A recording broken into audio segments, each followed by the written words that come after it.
The year was 2387. The universe was not a quiet place. It was full of life, full of power, and full of noise. Every corner of the galaxy had a race stronger than the last. There were the Vreth, tall, gray-skinned warriors who had fought wars for 10,000 years. There were the Solari, beings of pure energy who could burn a planet from orbit. There were the Keth Dominion, a cold and calculating empire that had enslaved 40 worlds. And then, there was humanity, small, soft, slow, and alone, stuck on one blue planet at the edge of the galaxy. Nobody took humans seriously. Nobody ever had. The Galactic Council was the most powerful group in the known universe. It had 23 member races, each one stronger, older, and more powerful than the last. They made the rules. They decided who lived and who died. They decided which planets mattered and which ones did not. Earth had tried to join the Council 3 times. 3 times they were rejected. Too primitive, the Council said the first time. Too emotional, they said the second time. Too dangerous to themselves, they said the third time, and each time the alien representatives laughed as they walked out of the room. The humans sat quietly. They did not argue. They did not fight back. They simply watched and waited. On the planet Vreth Prime, there was a great hall called the Chamber of Voices. It was the most important place in the galaxy. Every major decision was made there.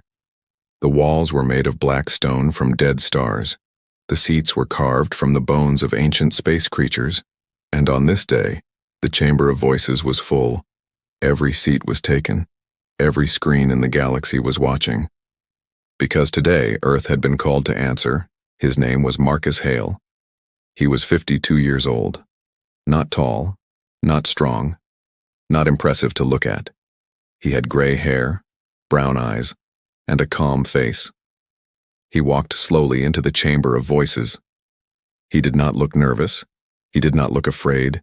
He simply looked like a man who had somewhere to be. Behind him walked 2 assistants, also human, also calm. The aliens in the hall watched them enter. Some laughed quietly. Some whispered to each other. One Vreth general leaned over to his aide and said, "They look like children walking into a storm."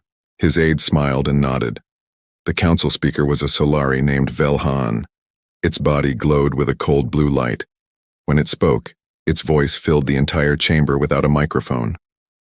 "Marcus Hale," it said, "Ambassador of Earth, you have been called here today for one reason." Marcus stopped walking. He looked up at Velhan. He said nothing. He just waited. "Earth has resisted every trade agreement," Velhan continued. "Earth has refused military alliance with 3 separate empires. Earth has blocked our ships from passing through your section of space not once, not twice, but 14 times." Murmurs filled the hall. "We have been patient," Velhan said, "but patience has a limit." Marcus still said nothing. He stood with his hands behind his back. His face did not change. Then came the voice from the far end of the hall. It was Draxul, the war commander of the Keth Dominion. He was enormous, 3 meters tall, covered in dark armored scales with 4 arms and 2 sets of eyes. He had conquered 12 planets in his lifetime. He had never lost a battle. When he stood up, the room went quiet. "Let me be simple," Draxul said. His voice was low and heavy like thunder underwater. "Your planet is in a valuable location. Your resources are rich, and your people are weak.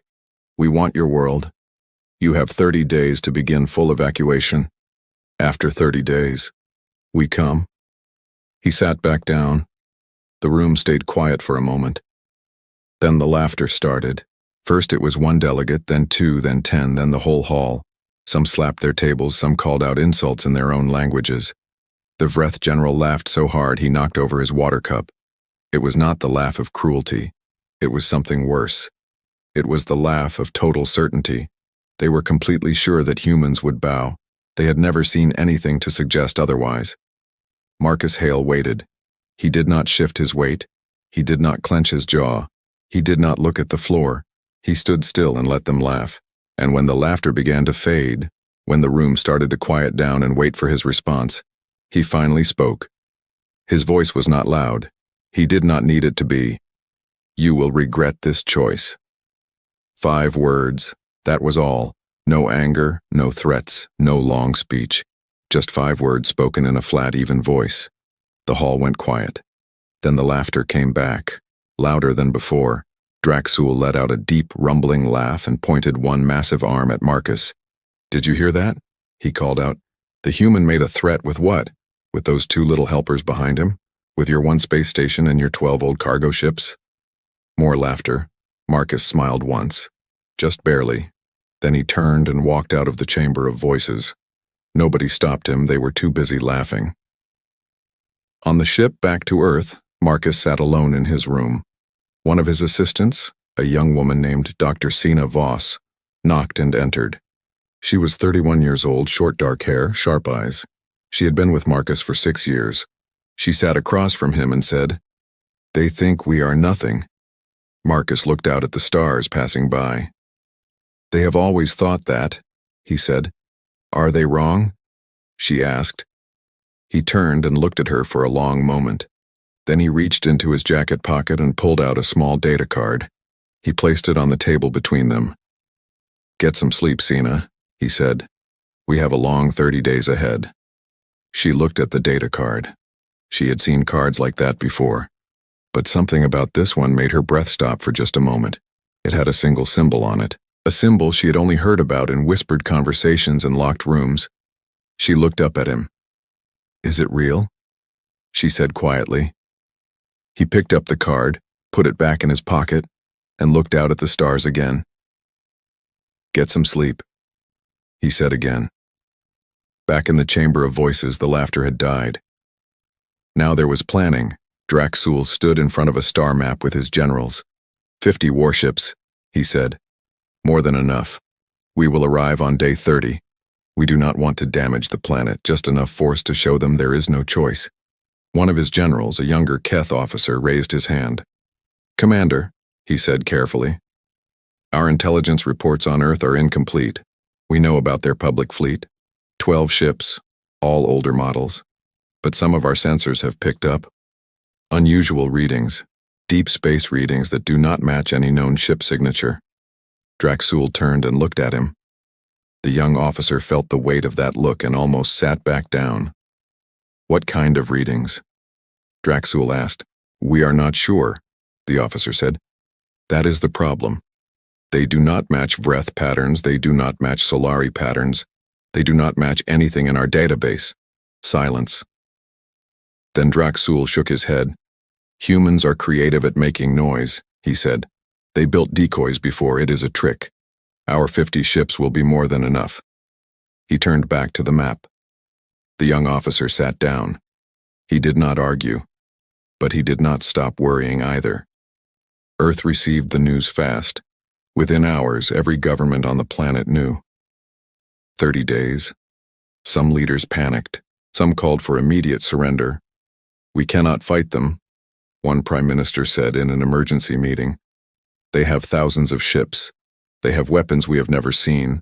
We are one planet." Another leader stood up. "Then we evacuate," she said. "We scatter our people across other systems. We survive." Marcus Hale sat at the end of the table. He had been quiet for a long time. Finally he spoke. "We are not evacuating," he said. The room went quiet. "And we are not surrendering," he continued. "Then what are we doing?" The Prime Minister asked.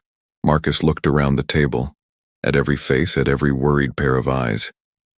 "We are doing what we have always done," he said. "We are showing them exactly what they expect to see, and nothing more."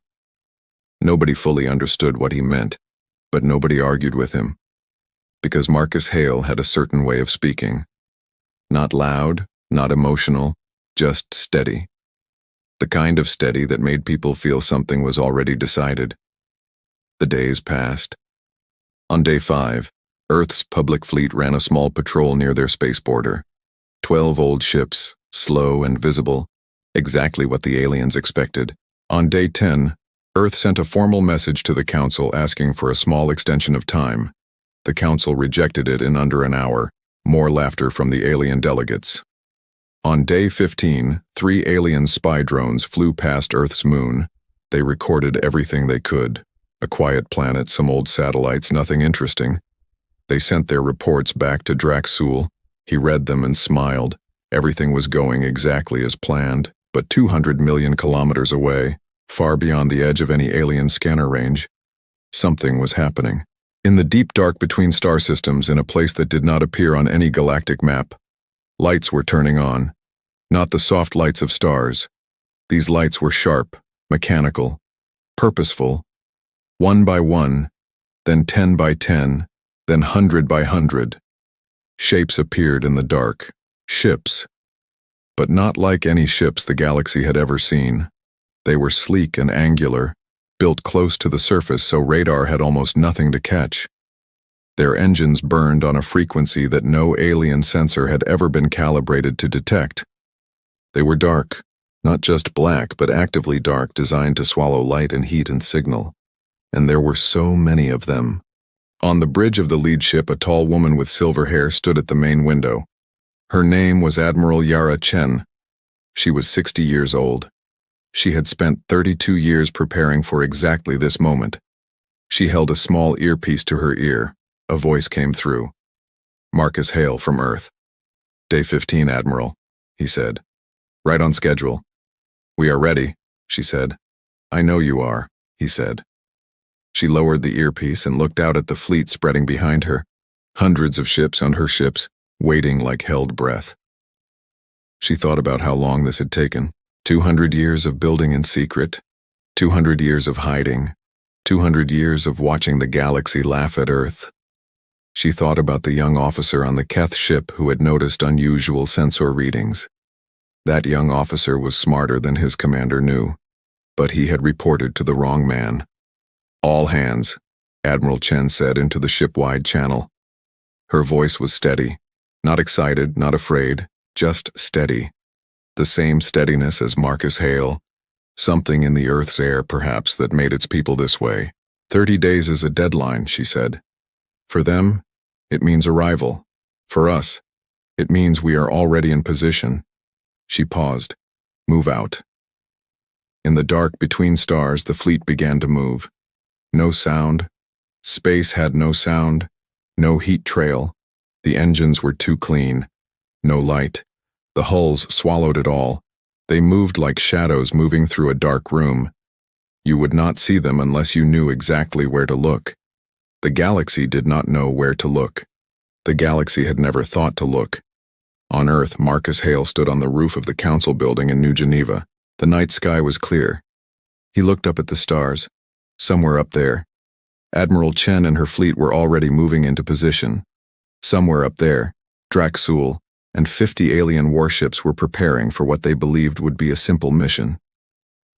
Marcus thought about the last 30 years of his life, every meeting he had sat through, every insult he had absorbed, every time he had watched alien delegates laugh at his planet.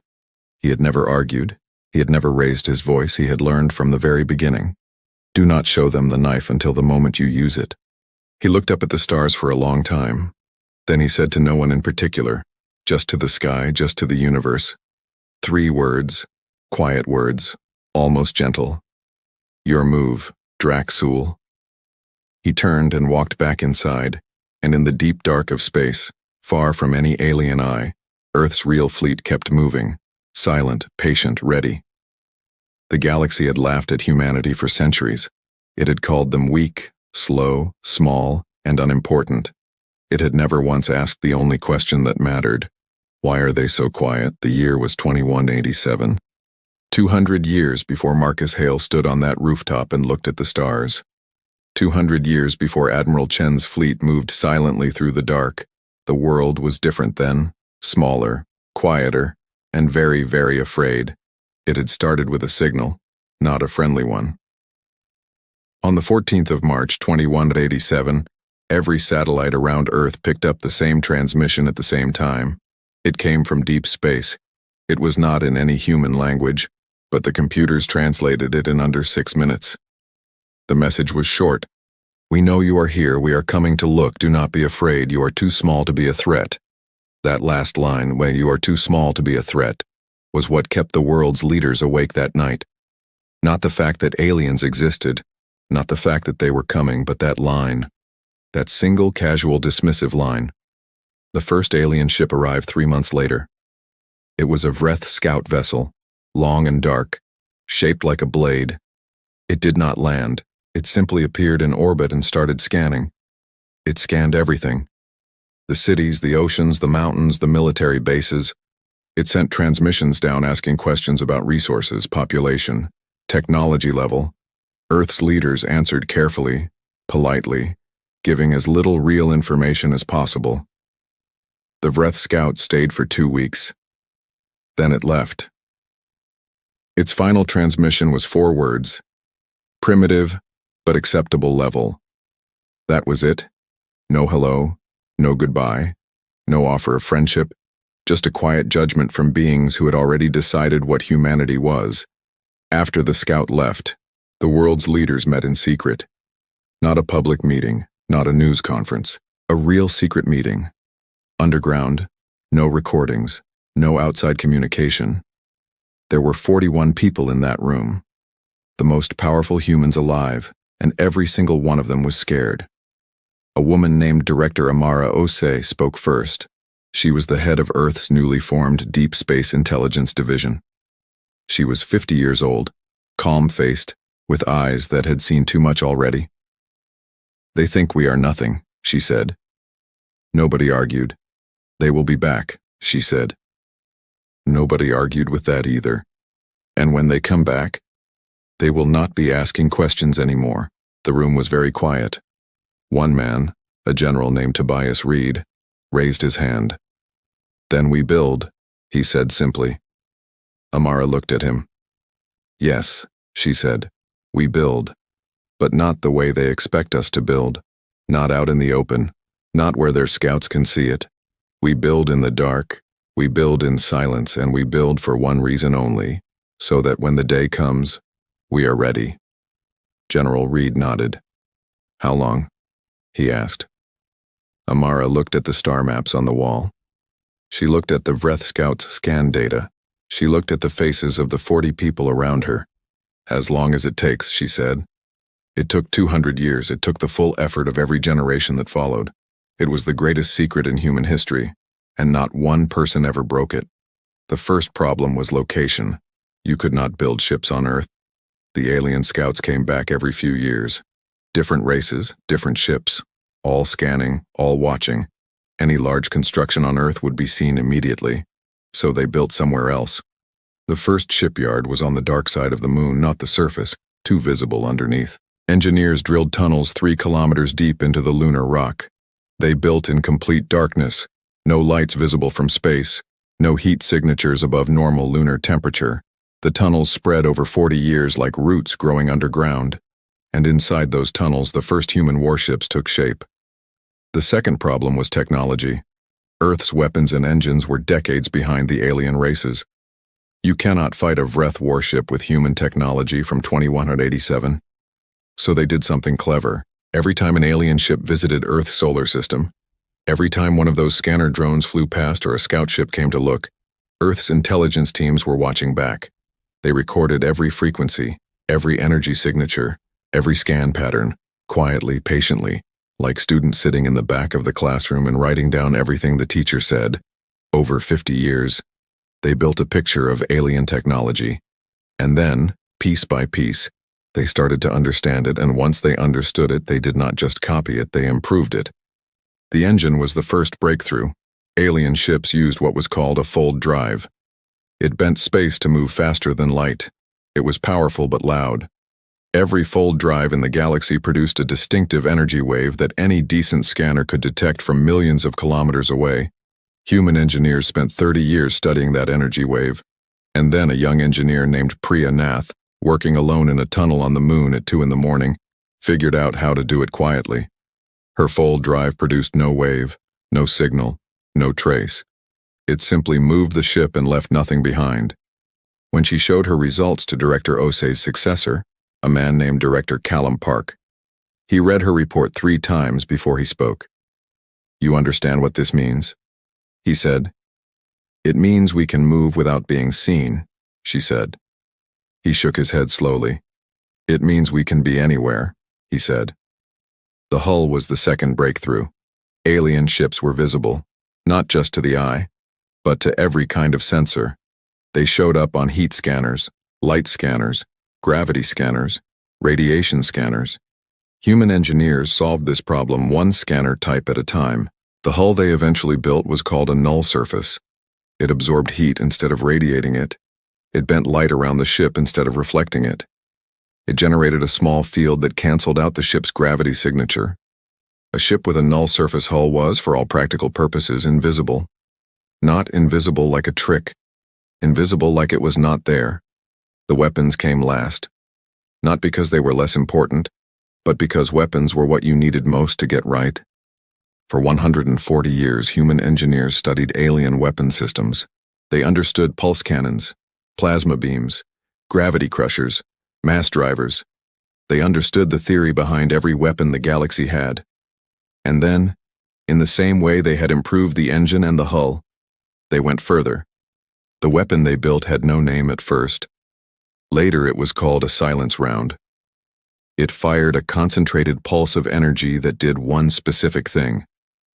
It shut down every electronic system on a target ship, not destroyed, shut down every light, every engine, every weapon, every life support system, off. A ship hit by a silence round became a dead rock floating in space.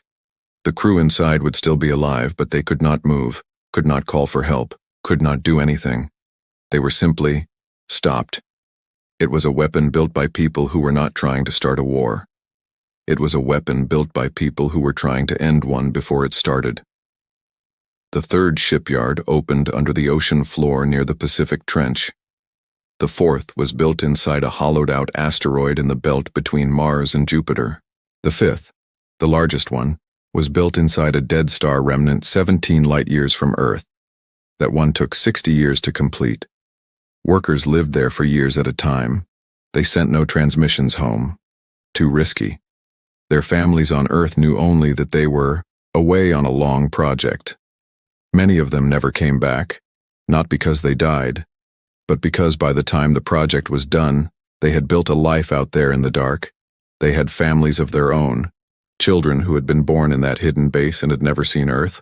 These were the first generation of what would later be called the Shadow Corps. The men and women who lived their whole lives in secret, building and maintaining Earth's hidden fleet. Admiral Yara Chen was third-generation Shadow Corps. Her grandmother had worked in the Pacific Trench shipyard. Her mother had been a test pilot for the first generation of null-hull ships, and Yara herself had joined at age 18, the same year she scored highest in the history of Earth's deep space navigation program. She had never told anyone outside the program where she worked. When people asked, she said she was in private aerospace research.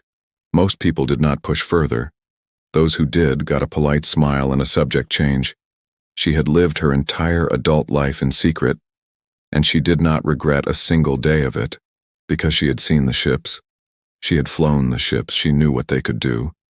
And on the day she was made admiral, the day Director Park's successor handed her the command codes for the full fleet, she had stood in the main hangar of the dead starbase and looked at the rows of ships stretching back further than she could see, and she had thought one simple thought: let them come. The fleet had grown slowly at first, 10 ships after 50 years, 40 ships after 100 years. By year 150, there were over 100 warships. By year 180, the number had passed 300.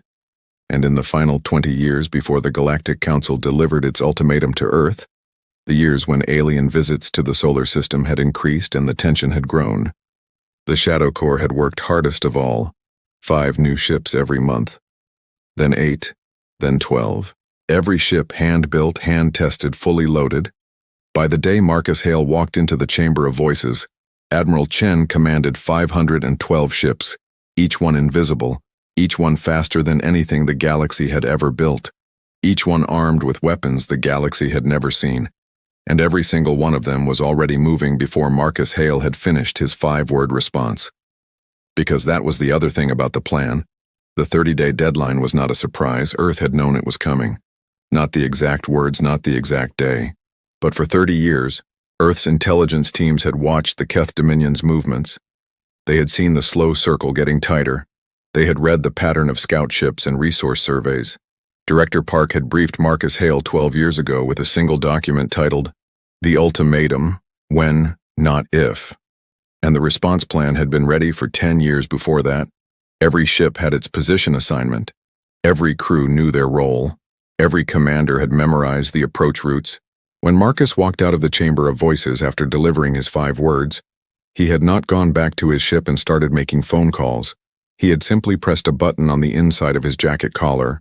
One button, one signal, and 512 ships had begun to move. On day 16, one of the Keth spy drones picked up a faint reading near the outer edge of the solar system. It was so faint that the drone's autofilter almost ignored it. But it logged the reading anyway and sent it back to the young Keth officer, the same one who had spoken up in the war room and been dismissed by Draxul. His name was Cadet Sev. He was 24 years old. He had been watching Earth's sector for 3 months. He had hundreds of boring reports in his file. But when he opened this one, this tiny, almost nothing reading from the outer solar system, he sat up very straight in his chair. Because it was not nothing, it was the ghost of an energy signature, very faint, almost impossible to identify. But Sev was good at his job. He ran the signature through every database he had access to. No match. He ran it through the alien race archives. No match. He ran it through the experimental weapons database. No match. He sat back and stared at his screen for a long time. Then he wrote a report. It was 3 pages long. He marked it high priority and sent it directly to Draxul's desk. Draxul read the first paragraph. He read the words, "unknown energy signature," and "possible unidentified vessel." Then he put the report down. He had 50 warships loaded and ready. He had a timeline that was working perfectly. He had 30 years of experience telling him that humans were nothing to worry about. He did not need a nervous young cadet worrying about ghost signals in empty space. He put Sev's report in the low-priority pile. He went back to his maps. Sev received the automated response 2 hours later. Report acknowledged, filed for review, no action required. He read it twice. He looked at his screen. He looked at the faint signature reading one more time. He thought about saying something else. He thought about going over Draxul's head, but he was 24, he was a cadet, and Draxul was the most decorated war commander in Keth history. Sev closed the file. He leaned back in his chair and stared at the ceiling, and for reasons he could not fully explain, he felt cold. On Earth, Marcus Hale received Admiral Chen's daily update on day 20. It was a single line of text. No greeting, no signature. All units in position, awaiting day 30. Marcus read it once. He folded his hands on his desk. Outside his window, the city of New Geneva moved through its normal afternoon.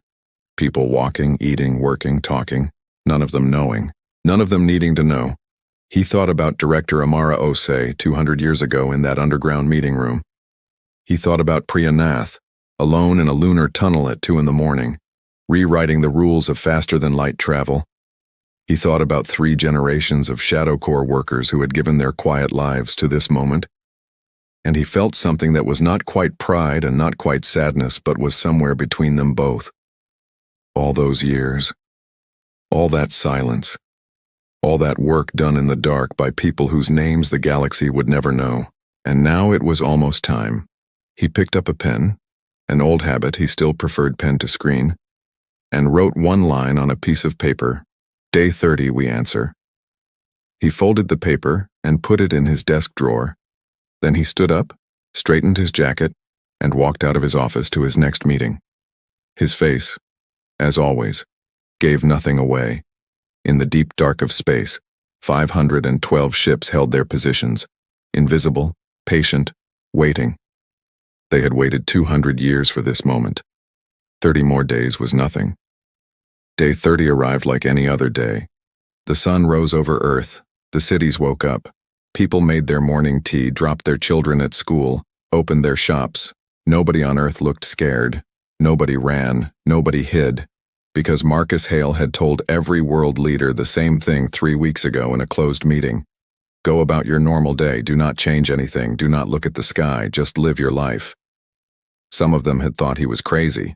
Some of them had quietly arranged personal escape ships just in case, but most of them had looked at Marcus Hale's calm face and decided to trust him. So on day 30, Earth was quiet, and the sky above Earth was also quiet. For now, the Keth fleet dropped out of fold space at exactly 9 in the morning, Earth Standard Time, 50 warships, each one enormous. The smallest was 3 times the size of Earth's largest public vessel. They came in formation, a wide V shape, the classic Keth approach pattern. It was designed to look powerful. It was designed to make whoever was watching feel small and surrounded. Before the first word was even spoken, Draxul stood on the bridge of his flagship, the Keth Eternal. It was the largest ship in the fleet, half a kilometer long, covered in heavy armor plating, armed with enough firepower to crack a small moon. He looked at Earth on the view screen, blue and white and quiet. Scan the system, he said. His crew ran full scans immediately. 30 seconds passed. Report, he said. Commander. His chief scanner officer said, we are reading 12 human vessels near their space station. All old models, all stationary, no weapons powered. Their defense grid? Draxul asked. Minimal. Same satellites we have always seen. Nothing new. Draxul nodded slowly. He had expected this, he had known this. Open a channel to Earth, he said. Marcus Hale took the call in his office. He was sitting behind his desk with a cup of tea. He did not stand when Draxul's face appeared on the screen. He did not change his expression. He simply looked at the screen the way a man looks at something that does not surprise him. Ambassador, Draxul said, his voice carrying the casual weight of complete confidence. Your 30 days are finished. We are here as promised. I will give you 6 hours to begin the evacuation process. Marcus took a slow sip of his tea. He set the cup down carefully.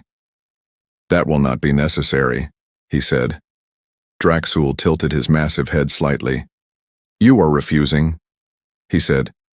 I am informing, Marcus said. There will be no evacuation today. Silence on the channel. Then Draxul leaned forward.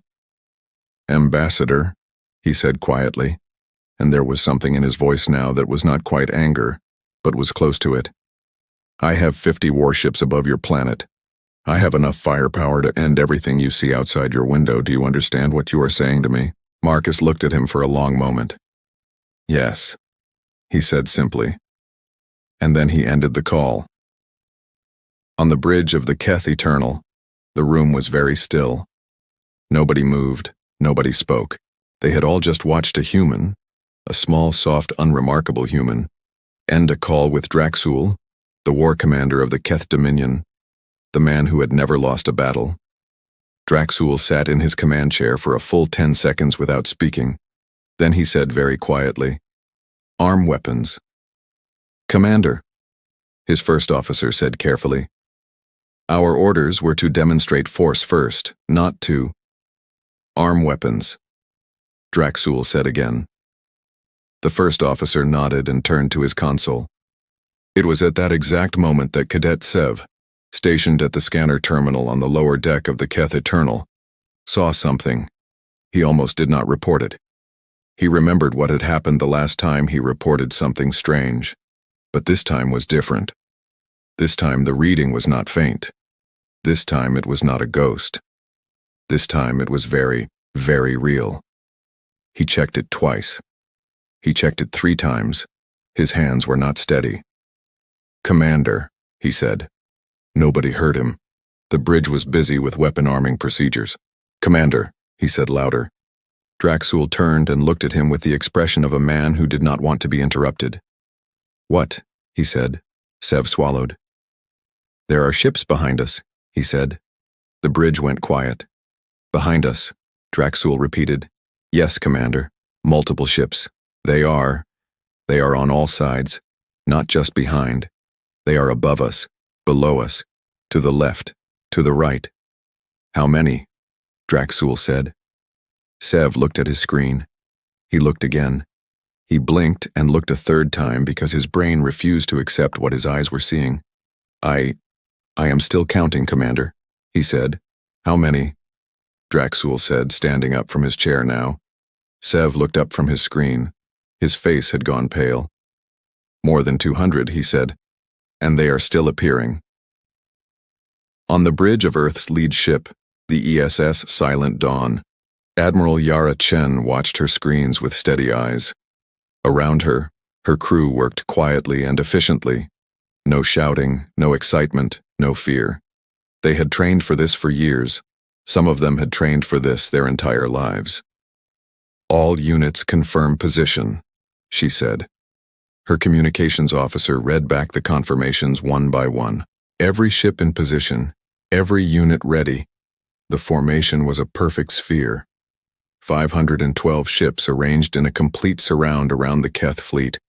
Not close enough to be seen with the naked eye, but close enough that there was no gap, no exit, no direction the Keth ships could move without flying directly toward an Earth vessel. Decloak, Admiral Chen said. On the scanner screens of every Keth ship, the readings changed in an instant. 1 second, empty space. The next second, ships, hundreds of them, appearing out of nowhere like shadows suddenly given form. On the bridge of the Keth Eternal, 3 scanner officers started talking at once. Contact bearing 040. Multiple contacts above the formation.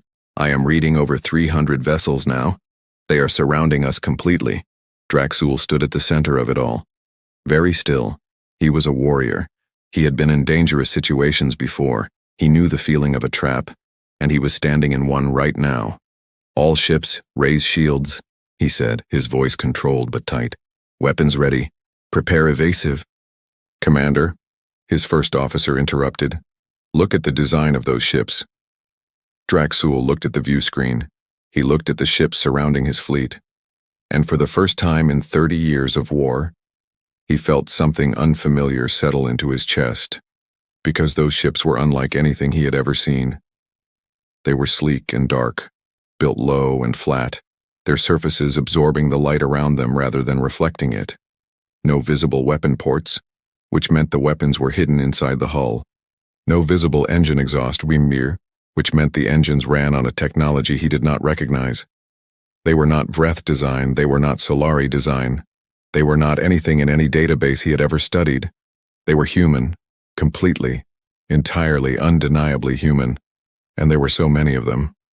On the lower deck, Cadet Sev had stopped counting at 460, not because there were only that many, but because his scanner screen had run out of the display range he normally used and he had to reset the scale. He reset it. He looked at the new number, 512. He sat back in his chair. He thought about the report he had written on day 16, the ghost signal in the outer solar system, the report Draxul had put in the low priority pile. He thought about saying, I told you so. He decided this was not the right time. Draxul opened a channel to his fleet. All ships, he said, hold position.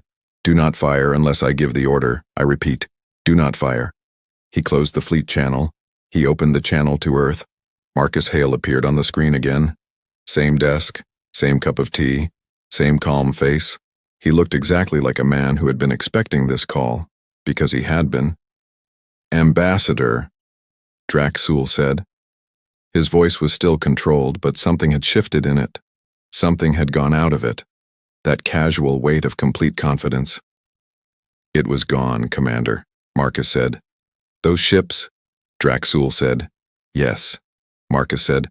They are human. Draxul said. Yes, Marcus said. A long pause. How? Draxul said. And Marcus Hale, for the first time in all his years of sitting in alien halls and absorbing alien laughter, allowed himself a very small smile. 200 years of quiet work, he said. Admiral Chen watched the Keith fleet on her screens. They had not moved. They had not fired. Good. She had not wanted them to fire. This was not supposed to be a battle. A battle meant damage on both sides. Damage meant time, repair, resources, and more importantly, a battle meant fear turned to hatred. Earth did not want the galaxy to hate them. Earth wanted the galaxy to respect them. There was a difference, A very important difference.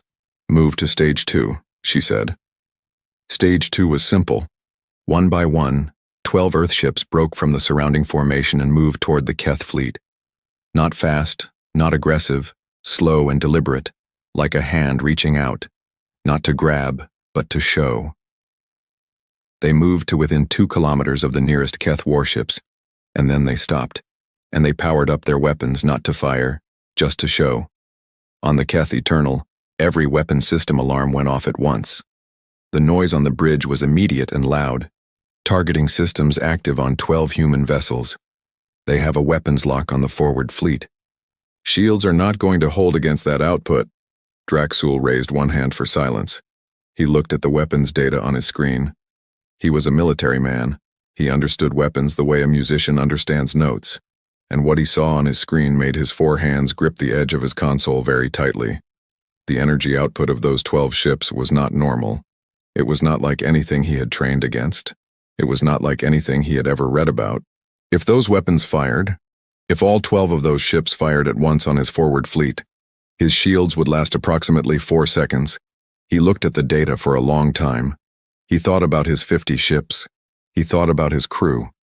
He thought about the 30 years of battles he had fought and the decisions that had kept him alive through all of them. And he made the decision that every good commander eventually has to make. He sat down. "Stand down, weapons," he said quietly. On Earth, in a monitoring room deep below New Geneva, a young analyst named Tomas watched the live data feed from the fleet. He had been awake for 31 hours. He had been watching his screen since before the Keth fleet arrived. When the data showed Draxul's weapons powering down, he let out a breath he had been holding for what felt like his entire life. Around him, 6 other analysts did the same. Nobody cheered. Nobody shouted. They just breathed. One woman put her head down on her arms on the desk and closed her eyes. Another man leaned back in his chair and stared at the ceiling with wet eyes. Thomas looked at his screen for another long moment. Then he opened a channel to Marcus Hale's office. "Ambassador," he said, "Keth weapons are down. Their fleet is holding position." Marcus's voice came back immediately. "Thank you, Thomas." That was all. 2 words. But the way Marcus said them, quiet, steady, like a man setting down something very heavy after carrying it for a very long time, said everything. Draxul tried to open a communication channel to Keth High Command. He needed to report. He needed orders. He needed, for the first time in his career, someone to tell him what to do. Static. He tried again. More static. "Communications officer," he said sharply. "What is wrong with our long-range transmitter?" His communications officer was working fast, fingers moving across her console. "Commander," she said, "it is not our transmitter. Our transmitter is fully functional. The signal is going out. It is just not arriving anywhere." "Explain," Draxul said. "Something is blocking it. A wide-field jamming signal. It covers the entire sector. Our transmissions cannot get through. We cannot reach command. We cannot reach the council. We cannot reach anyone outside this system." Draxul turned back to his view screen. The human ships were still there, all 512 of them. Surrounding his fleet in every direction, he tried to think of options. He was a man who had always had options. But right now, in this moment, every option he reached for had a wall in front of it. He could not run. The human ships were faster. He had already realized that from watching their deceleration pattern when they decloaked. He could not fight. The weapon data told him that story clearly enough. He could not call for help. The jamming covered everything. He sat in his command chair, surrounded by 50 of the most powerful warships the Keth Dominion had ever built, and he understood with complete clarity that he had never been in control of this situation, not from the moment he arrived, not from the moment he delivered his ultimatum, not from the moment he had laughed in the Chamber of Voices. The humans had been in control the entire time. He simply had not known it. Admiral Chen opened a channel directly to the Keth Eternal. When Draxul's face appeared on her screen, she looked at him for a moment without speaking. She had spent 32 years preparing to look at this face, or one like it. The face of someone who had underestimated humanity, and who now understood their mistake. "Commander Draxul," she said, My name is Admiral Yara Chen. I am the commanding officer of Earth's first defense fleet. Draxul looked at her. He said nothing. I want to be very clear about your situation, she said. You are surrounded. You cannot run. You cannot communicate outside this system. You cannot win a weapons exchange with us. These are facts, not threats. She paused. However, she said, we do not want to destroy your ships. We do not want to harm your crew. Earth has no interest in starting a war. We have only one interest. We want to be treated as equals. Draxul looked at her for a long time. She held his gaze without blinking. What do you want from me? He said finally. Nothing from you personally, she said. You are going to stay here comfortably, safely, with full life support and full crew care, until Ambassador Hale finishes a conversation with your High Command and the Galactic Council. Then you will go home, you and every one of your crew. Another pause. But when you get home, she said, and her voice dropped just slightly, just enough to make the words feel final. You are going to tell them exactly what you saw here. You are going to tell them exactly how many ships we have. You are going to tell them exactly what our weapons can do, because that conversation, between you and your leaders, is the real point of today. Draxul said, nothing for a long moment. He looked at the screens around him. 512 ships. The silence of a jammed communication system, the weapon data still glowing on his console. He looked back at Admiral Chen. You planned all of this, he said. It was not a question. For 200 years, she said. On the lower deck, Cadet Sev sat at his scanner terminal. The screens around him showed the full picture now. Every human ship, every position, every reading. He looked at it all for a long time. He thought about the ghost signal on day 16. He thought about the report he had written. He thought about the low-priority pile. Then he pulled up a blank report form and he started writing. This time, he thought. This time someone will read it. The galaxy found out slowly. That was the worst part. Not a sudden explosion of news. Not one big announcement. Just silence. A growing, spreading, cold silence, where there used to be confident voices. The Keth fleet had gone to Earth 30 days ago. 50 warships. The best ships the Keth Dominion had.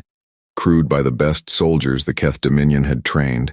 Led by the greatest war commander the Keth Dominion had ever produced. And now, nothing. No transmissions. No status updates. No arrival confirmations. Just silence on every channel. On day 32, Keth High Command sent a scout ship to Earth's sector. A small, fast vessel. Its job was simple. Fly in, see what is happening, fly back. The scout ship arrived at the edge of Earth's solar system. It ran its scans. It saw the Keth fleet still sitting in orbit above Earth, surrounded. It saw the human ships, all 512 of them, still in formation, still holding the Keth fleet in place like a hand holding a stone. The scout pilot stared at his screen for a very long time. He counted the human ships 3 times. Then he turned his ship around and flew back to Keth Command as fast as his engines could go. He did not stop to send a transmission. He did not stop for anything. He just flew. When the scout pilot walked into Keth High Command and gave his report, the room went very quiet. The High Commander, a cold and ancient Keth elder named Vross, listened to every word without moving. When the pilot finished speaking, Vross sat still for a full minute. Then he said one word. How? The pilot had no answer. Nobody in the room had an answer. Because the answer was 200 years of human silence that nobody had bothered to investigate, the news reached the Galactic Council 3 days later. Not through official channels. Official channels were still being jammed by Earth's fleet. It reached them the old way. Through traveler reports, through merchant ships, through the kind of rough information that spreads when official information stops. The story that spread was not precise. It was not detailed, but it carried the essential truth in every version. Earth had a fleet, a real fleet, bigger than anyone knew, and it had surrounded 50 Keth warships without a single shot being fired. In the Chamber of Voices, the delegates heard this story and did not laugh.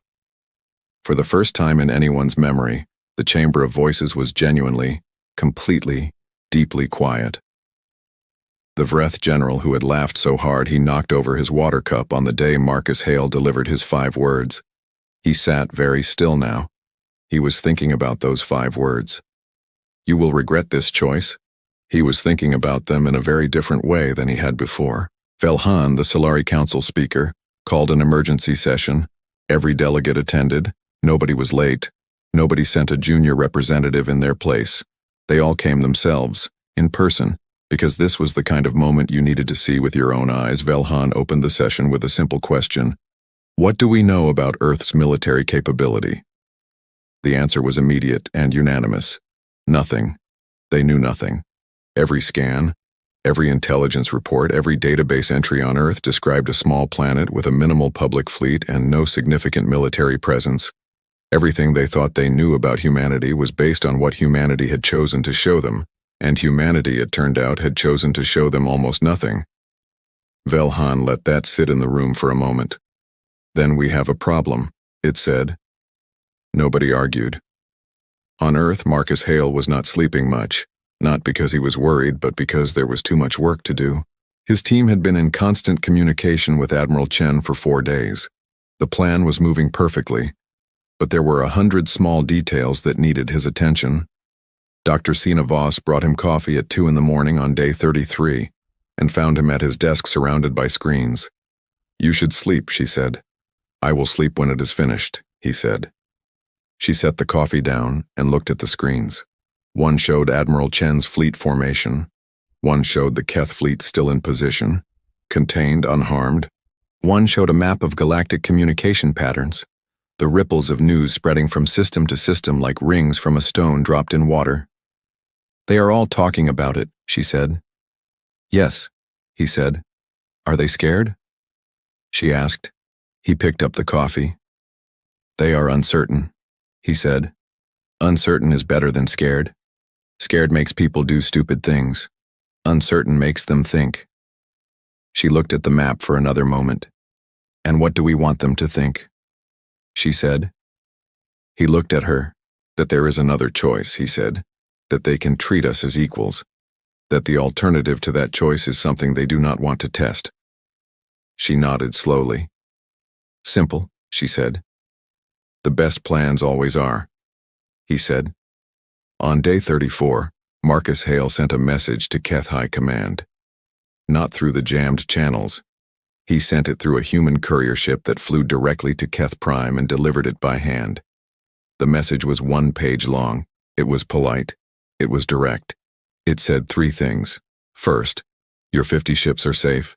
Your crews are healthy. Nobody has been harmed. Second, we are ready to release your fleet the moment you agree to a meeting at a location of our choosing, on equal terms, with no weapons present. Third, we suggest you do not make us wait too long. That third point was not a threat. It was just information. Keth High Command read the message twice.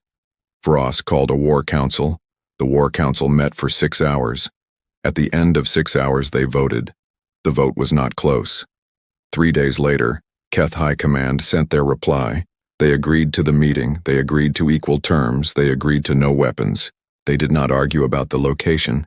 They did not try to change the conditions, they simply said yes. When Marcus received the reply, he read it once, nodded, and set it down. Good, he said to nobody in particular. Then he opened a channel to Admiral Chen. Admiral, he said. Begin Stage 3. Stage 3 was the part Marcus had thought about most carefully. Because Stage 3 was not about power. Stage 3 was about the message. Earth did not want to be feared. Fear was a weak foundation. Fear made alliances that lasted only as long as the fear lasted. Fear made enemies who waited for the right moment. What Earth wanted was something harder to build but much more permanent. Respect. And the difference between fear and respect was in what you did with the power you had. Admiral Chen assembled the Keth fleet, all 50 ships. She brought them together in formation, and then she did something that made every single crew member on every single Keth ship stare at their screens in silence. She gave them back their communications. The jamming stopped. Every channel opened. Every signal that had been blocked for 4 days was suddenly free. Then she opened a channel to all 50 Keth ships simultaneously. "This is Admiral Chen," she said. "Your communications are restored. Your ships are undamaged. Your weapons were never touched. You are free to leave whenever you choose." A pause. "We are not your enemies," she said. "We never wanted to be. We only wanted you to understand that we are not what you thought we were. I hope we have made that clear. Safe travels." She closed the channel. On the bridge of the Keth Eternal, Draxul sat in complete silence for a very long time. His crew looked at him, waiting for orders. He thought about the human admiral's voice. No anger in it, no victory in it. Just steady, clean, matter-of-fact honesty. He thought about the 4 days his fleet had sat surrounded, unharmed, fed, their life support fully maintained by their own systems. Not one act of aggression from the human fleet. Not one threat beyond the simple truth of their situation. He thought about what he would have done in their position. He was honest enough to admit it would have been different. "Take us home," he said quietly. The Keth fleet left Earth's solar system in formation, 50 ships moving together. As they passed through the outer edge of the system, each ship's scanner automatically swept the area. Old habit, military instinct, and on every scanner, on every ship, the same reading appeared. Earth's fleet was still there, all 512 ships, watching them go. Not following, not threatening, just watching. Cadet Sev, sitting at his terminal on the Keth Eternal, watched the human fleet disappear from his screen as they moved further away. He watched until the last signal faded. Then he opened his report from day 16, the ghost signal, the one that had been filed in the low-priority pile. He read it one more time. He closed it. He started writing a new document. He wrote for 2 hours without stopping everything he had seen, everything he had thought, everything he had learned in the last 4 days. He titled it, "What We Got Wrong About Humanity." He marked it urgent. He sent it directly to Vross. This time, he was sure someone would read it. News of the Keth fleet's return spread through the galaxy faster than any official announcement could have managed. 50 warships going to Earth. Everybody had known about that. 50 warships coming home 4 days later. Unharmed, but clearly shaken. Everybody found out about that too. The story had no clean ending that anyone could point to. No explosion, no battle, no bodies. Just a fleet that had gone out with complete confidence and come back with something missing from their eyes. That something missing was what scared the galaxy most. Not the fleet itself, not the weapons, but that look. The look of people who had gone to crush something small and discovered it was not small at all. The Vreth military called an emergency review of all intelligence on Earth. They pulled every file, every scan report, every observation from the last 200 years. The review took 3 days. At the end of 3 days, the lead analyst came to the Vreth War Council. With her conclusion, she stood in front of the council and said, "We know nothing about Earth's real military capability. Everything we have is based on what they chose to show us, which means everything we thought we knew is wrong." The War Council sat in silence. One general asked, "How long have they been building?" The analyst said, "Our best estimate is 200 years. Another silence. 200 years, the general repeated slowly. "While we were watching them, they were building." "Yes," the analyst said, "and we never saw it." He said, "No," she said. He nodded very slowly. "Then we were not watching carefully enough," he said. It was the most honest thing any Vreth general had said in a long time. The Solari were the most disturbed of all, not because of the fleet, not because of the weapons, but because of the silence. The Solari were beings of energy and information. They lived in the constant flow of data and communication that moved through the galaxy like a river. They knew everything that happened everywhere almost as soon as it happened. Or they thought they did. The idea that humanity had maintained a secret this large, this completely, for this long. It was almost impossible for the Solari to process. Velhan spent 2 full days in isolation thinking about it. When it emerged, it went straight to its closest advisor and said one thing. "They are not primitive. They were never primitive. We looked at their surface and called it their depth. We were wrong." Its advisor said nothing. There was nothing to say. The meeting Marcus Hale had requested took place on a neutral station called Meridian Point. It sat at the exact center of 3 major galactic territories, owned by nobody, claimed by nobody, respected by everyone. The station was old and slightly worn at the edges, but it was clean and its meeting rooms were well equipped. Marcus arrived first. He walked in with Dr. Voss and 2 other aides. No weapons, as agreed. He sat down at the long table in the center of the room and placed a single folder in front of him. He waited. The Keth delegation arrived next. Voss himself came, which surprised some people. The High Commander of the Keth Dominion did not usually attend these kinds of meetings personally. He sat down across from Marcus. He was old, ancient by human standards, with skin like gray stone and eyes that had seen 1,000 years of galactic politics. He looked at Marcus for a long moment without speaking. Marcus looked back at him with the same calm that had never left his face throughout everything. "Ambassador Hale," Voss said finally. "High Commander Voss." Marcus said. "I have read your file," Voss said. "I have read everything my people have on you. You are not a military man." "No," Marcus said. "You are a diplomat," Voss said. "Yes," Marcus said. Voss was quiet for a moment. "But you built a fleet," he said. "My planet built a fleet," Marcus said. "I just had to make sure we had time to use it correctly." Voss tilted his head very slightly. "By correctly you mean, without destroying anything," he said. "By correctly I mean, without needing to," Marcus said. The Vreth delegation arrived 20 minutes late. The Vreth general who had laughed at Marcus in the Chamber of Voices came in and sat down without making eye contact. He placed his large hands flat on the table. He cleared his throat. "Ambassador Hale," he said. "General Krav," Marcus said. Krav looked at him directly now. "I laughed at you," he said bluntly. "Yes," Marcus said. "I was wrong to do that."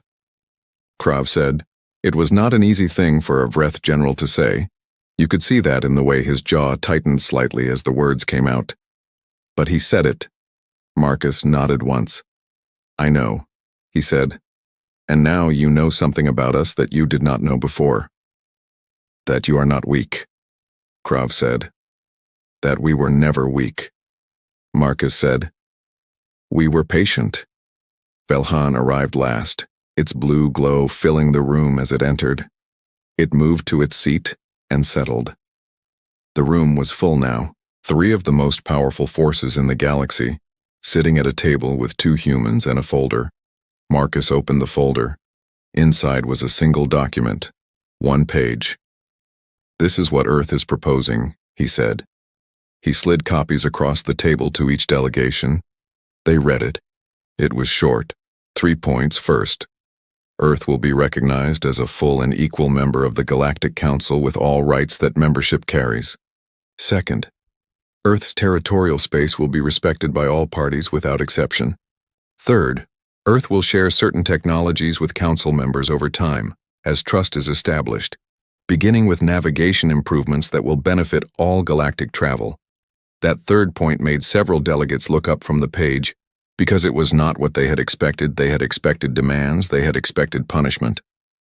They had expected a long list of what Earth wanted to take from the galaxy, now that it had shown what it could do. Instead, there was an offer of something useful, something that would make things better for everyone. Velhan looked at Marcus. "You are offering us something," it said, and there was something in its voice that was almost wondering. "We are offering everyone something," Marcus said. "That is the point. We do not want to rule the galaxy. We do not want revenge for 200 years of being dismissed. We want to be part of something, on equal terms." The room was quiet. "That is all?" Krav said. "That is everything." Marcus said. The negotiations took 2 days, not because the terms were difficult, but because old habits of thinking are slow to change, because delegates who had spent their entire careers seeing humanity as a footnote needed time to rearrange that picture in their heads. But in the end they signed, all 3, and then they sent the agreement to the full Galactic Council, And the full Galactic Council, every delegate who had laughed, every race that had dismissed Earth, every empire that had looked at that one blue planet and seen nothing worth worrying about. They signed too. Not all of them happily, not all of them without argument, but they signed. Because 512 invisible ships was a very persuasive argument, and because the offer on that single page was genuinely good, and because somewhere underneath the politics and the pride, even the most powerful races in the galaxy understood that what Earth had done was not small. 200 years of patience, 200 years of work done in silence, 200 years of absorbing every insult, every dismissal, every laugh, and never letting it make them angry enough to make a mistake. That was not weakness. That had never been weakness. On the day the agreement was signed, Admiral Yara Chen stood on the observation deck of the ESS Silent Dawn. The ship was in Earth's orbit now. Below her, the planet turned slowly in the dark, blue and white and quiet. She thought about her grandmother in the Pacific Trench shipyard. She thought about her mother testing the first null-hull ships in the dark between stars. She thought about the thousands of Shadow Corps workers whose names were in no history book, who had built all of this in secret, who had never asked for recognition, who had just worked year after year, generation after generation because they believed in something. Her communications officer came to stand beside her. "Admiral," he said quietly. "Earth just confirmed. The agreement is signed." She nodded. She kept looking at the planet. "My grandmother used to say something," she said after a moment. "What did she say?" he asked. "She said, 'The strongest thing in the universe is a person who knows what they are worth and does not need anyone else to tell them.'" He was quiet for a moment. "She was right," he said. Chen nodded slowly. "She was always right," she said. In the Chamber of Voices, the seat for Earth's representative was prepared. It was placed at the main table. Equal height, equal position, equal size. Not in the back row, not at a smaller table to the side, at the main table, where it should have been 30 years ago. When Marcus Hale walked in and took that seat for the first time, the room was quiet. Not the quiet of discomfort, not the quiet of embarrassment, just the quiet of a moment that everyone in the room understood was important. He sat down, he opened his notes, he looked around the table at the faces of the galaxy, some of them still uncertain, some of them still adjusting, some of them, a few, with something in their eyes that looked almost like genuine respect. He thought about that first day he had walked into this room, the laughter, the dismissal, the 5 words he had spoken into all of that noise. He thought about every person who had worked in the dark for 200 years to make this moment possible. He thought about Admiral Chen above the planet right now watching. He thought about Dr. Voss sitting 3 seats down, her sharp eyes taking in everything. He thought about Cadet Sev somewhere on a Keth ship, writing his report. He thought about a young engineer named Priya Nath alone in a tunnel on the moon at 2 in the morning, rewriting the rules of everything. He picked up his pen. He looked at the agenda for the day's session. He was ready to work. Far away, at the edge of the solar system, Earth's fleet was moving into a new formation. Not a battle formation, not a defensive ring. An open formation, ships spread wide across a large area of space. Visible, no longer hiding, the null hull systems were still operational. The ships could disappear again if they needed to, but for now, they flew in full view. Because there was no longer any reason to hide. The galaxy knew they were there, the galaxy now knew what they were, and the galaxy would not forget. Months later, a young Vreth student was given an assignment. Write about a moment in galactic history that changed something important. She wrote about Earth. She wrote about the 200 years of silence. She wrote about the day the fleet appeared. She wrote about Marcus Hale and his 5 words and his cup of tea. She wrote about Admiral Chen and the offer that surprised everyone. At the end of her paper, she wrote one sentence that her teacher later said was the best sentence in the class. She wrote, "They were not quiet because they were afraid. They were quiet because they were busy." And somewhere above Earth, in the dark between stars, 512 ships moved through the night, visible now, patient always, and absolutely, completely, permanently ready.